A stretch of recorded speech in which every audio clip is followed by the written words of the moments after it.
Hi friends, అందరికీ good afternoon. ఈరోజు అయితే నేను పాలకూర ఫ్రై చేస్తాను ఫ్రెండ్స్. శుభ్రంగా కలిపి పెట్టేసుకోండి. కావాల్సిన పోపు తీసుకుందాం.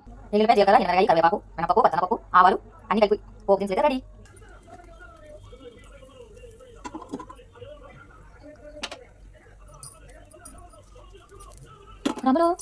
హాయ్ ఫ్రెండ్స్, ఆయిల్ అయితే వేడికిందండి.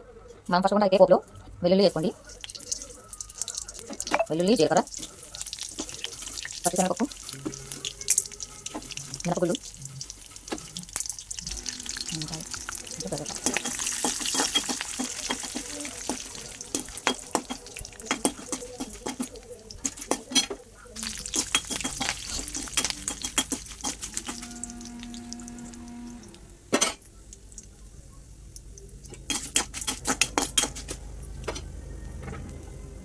ముందు మనం పాలకూర చేసుకున్నాం కదండి. శుభ్రంగా పాలకూర ఇంత వేసుకున్నాం.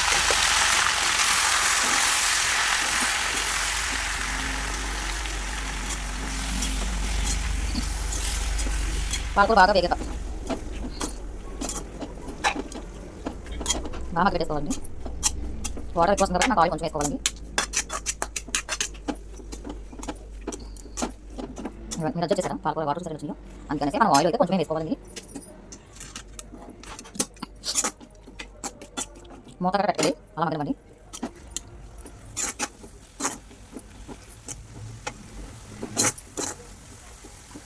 పులుపుగా చాలా బాగుంటుంది పాలకూర ఫ్రై. చూడండి ఫ్రెండ్స్, మగ్గిపోయి ఎంత అయిందో. నీరు చూసారా వాటర్ వస్తుందో, అందుకు ఆయిల్ కొంచెం వేసుకోమని చెప్పాను.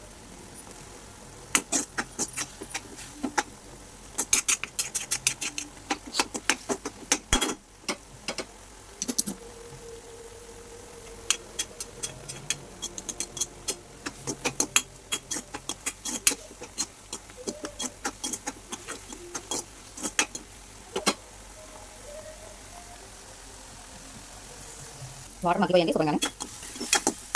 మనకు కావాల్సింది ఏంటంటే పసుపు, కారం, సాల్ట్ కొంచెం ఉప్పు కారం వేసుకోనండి. బాగా ఫ్రై చేసుకోండి. ఇంకాని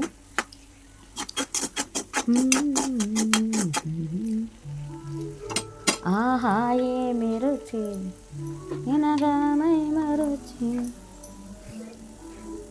చూడండి, పాలకూర ఫ్రై అయితే అయిపోయింది. ఇప్పుడు వేడివేడి అన్నంలో పాలకూర ఫ్రై వేసుకుని తింటే అబ్బా సూపర్.